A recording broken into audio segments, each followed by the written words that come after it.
আজকের গল্পটা হবে পাবনা সুন্দরবন কুরিয়ার সার্ভিস থেকে বাইক আনতে যাচ্ছি। যার সময় কাকা খুব জোরে চালাচ্ছে, 60-70 এরকম। দেখতে দেখতে সোজানগর বাজারে পৌঁছালাম।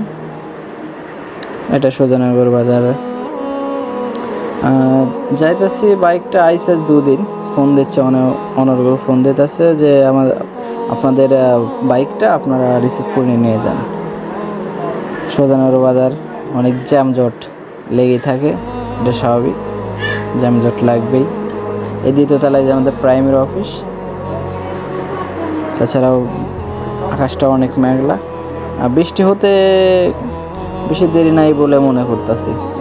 খুব জ্যামে পড়ে গেলাম, এই আর কি।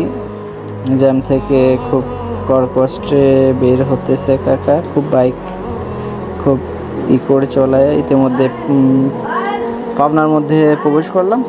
পাবনার মধ্যে প্রবেশ করার পরে চিন্তা ভাবনায় আছি যে সুন্দরবন কুরিয়ার সার্ভিসটা কোন দিকে, এটাই তো বুঝে আসতেছি না। আসা হয় না তো আর কি। এর আগে অনেক আগে আসছিলাম আর কি। এটুকু খেয়াল আছে যে মহিলা কলেজের ওইদিকেই আর কি।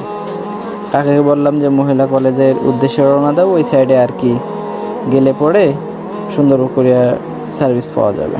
অনেক খুঁজতে এইগুলি বহুত ঘুরছি, অত ভিডিও না দেখাই। ভাবতাছি এই দিকেই হতে পারে, এর আগে তো এরকমই মনে হইতাছে। ইতিমধ্যে কাকা বলতেছে যে আজ মনে হয় আর বাইকটা রিসিভ করা হবে না।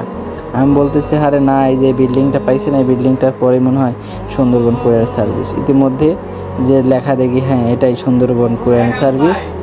অলরেডি আমরা এই কুরিয়ার সার্ভিসের মধ্যে প্রবেশ করলাম।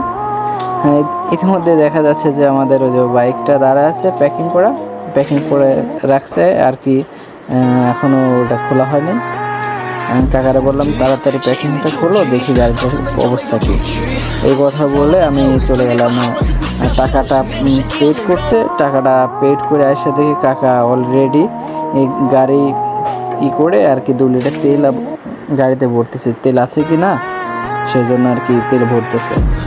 তাই ওই গাড়ির লোক দিয়ে ওই সাইড থেকে আর কি তেল ভরার চেষ্টা করতে তো পারতেছে না। বললাম ওই সাইড থেকে তো হবে না, আমার কাছে দাও, আমি এই সাইড থেকে তেল ভরি। আমি একটু মাতব্বারি করতে গেলে, এক হাত দিয়ে ঢালতে গেলে একটু পড়ে গেল। কাকলে একটা কাম করলি তো, গায়ে মেয়ে দিয়ে দিলি তেল। বললাম বিষয় না, তুমি গাড় লকটা ছোটাও, গাড় লকটা সোজা করলে ভালো হবে। কাকা গাড় লকটা ছোটালো। ইতিমধ্যে তেল ঢালতে মাশাআল্লাহ গাড়িটা দেখে খুব পছন্দ হয়েছে আমাদের।